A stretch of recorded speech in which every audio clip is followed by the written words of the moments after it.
Miss Lemay, I'm sorry. Susan, you know, my dad, he got killed too. Only, it wasn't an accident, and, he didn't save anybody. I know how you feel. I'm sorry, Susan. I'm sorry.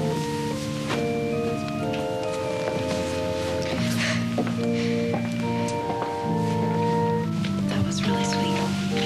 What? I didn't do nothing. Yes, you did.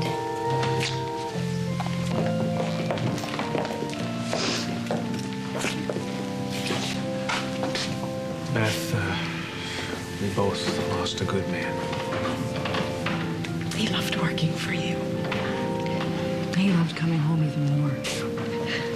Thank you. I know about this, Suze, and it's bad, isn't it? Thanks for coming. I just wish there was something I could really do to help. Maybe I'll see you tomorrow, okay? Yes. Thanks.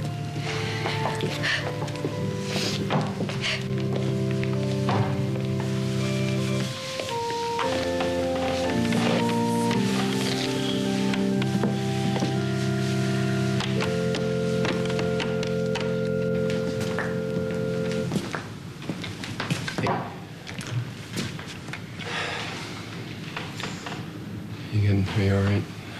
No. No. Stupid question. Anything I can do? Okay. Right.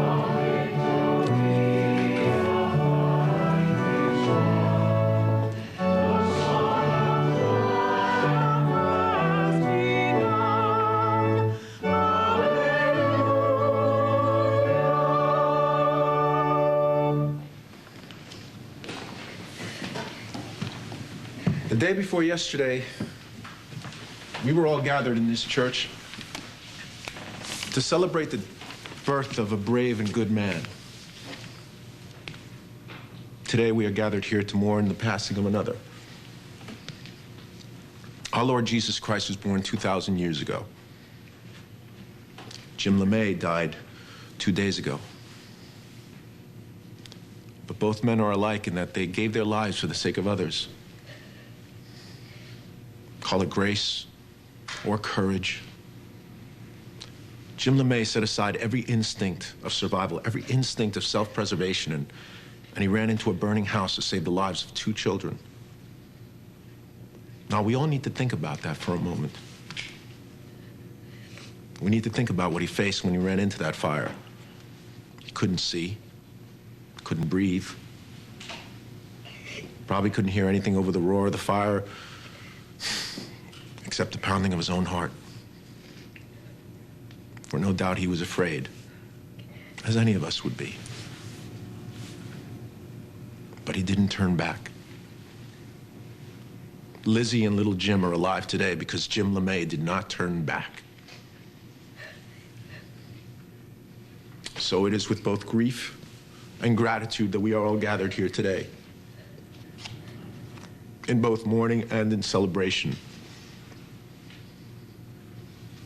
Susan, a good man has been taken away from all of us. He will no doubt reap his just rewards in the afterlife. But in passing, your father has shown us all how to live, how to truly live.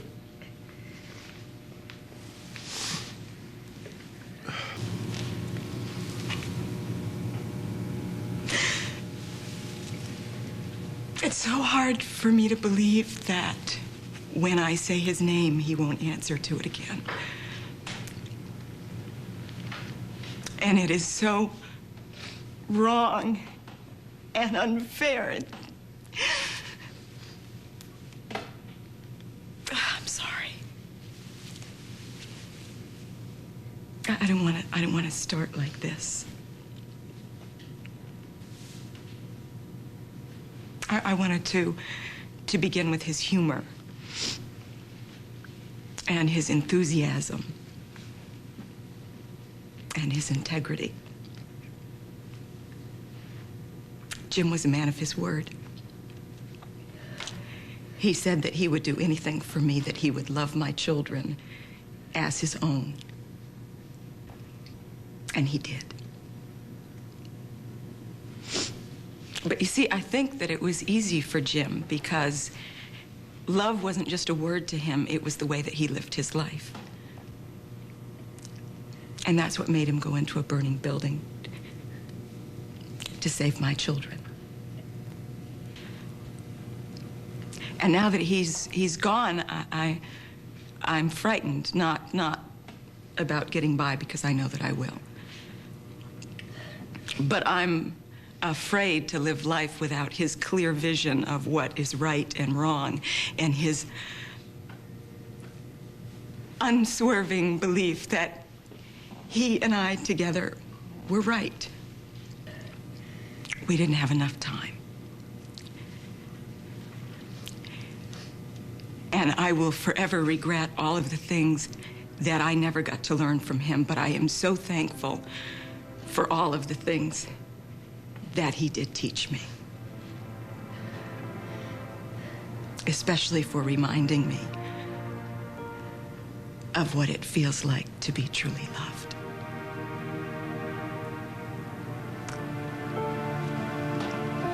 I love you, Jim.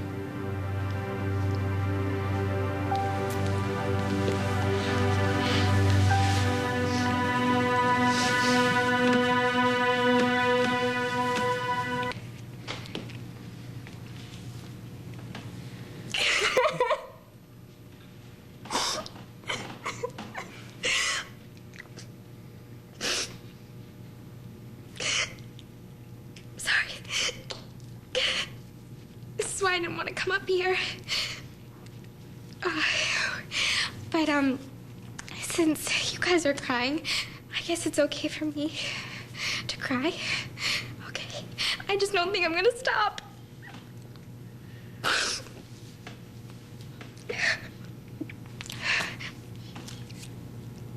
This is definitely the worst thing that has ever happened to me. Because my dad was... Oh, God, he was my dad. And I am so mad at him for leaving me. And I've told him this. I've told him a lot of things since the other night. How much I love him. How much I miss him. And how sorry I am. And I think he knows this, but I just wanted to say it in front of all his friends that I wish you hadn't have died. Because I would give anything to just prove to you how happy I am and how glad I am to be your daughter. I love you and I miss you. And I'm so sorry.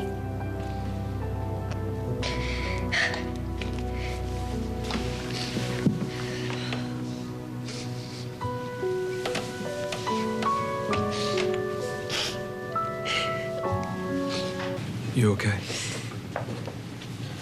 Yeah. I was just thinking how really okay I am. I almost lost you a few months ago, and now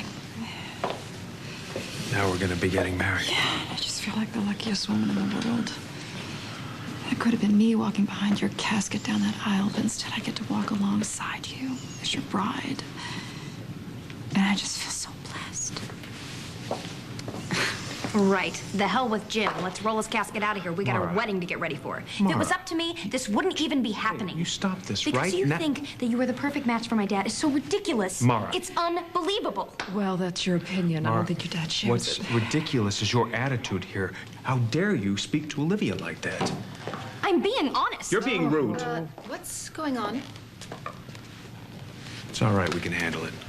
It doesn't sound like you're handling Rita, it. please. We can Mara handle it. said something to Olivia that was completely inappropriate, especially here. Fine. Then I'll go someplace where it is. Mara.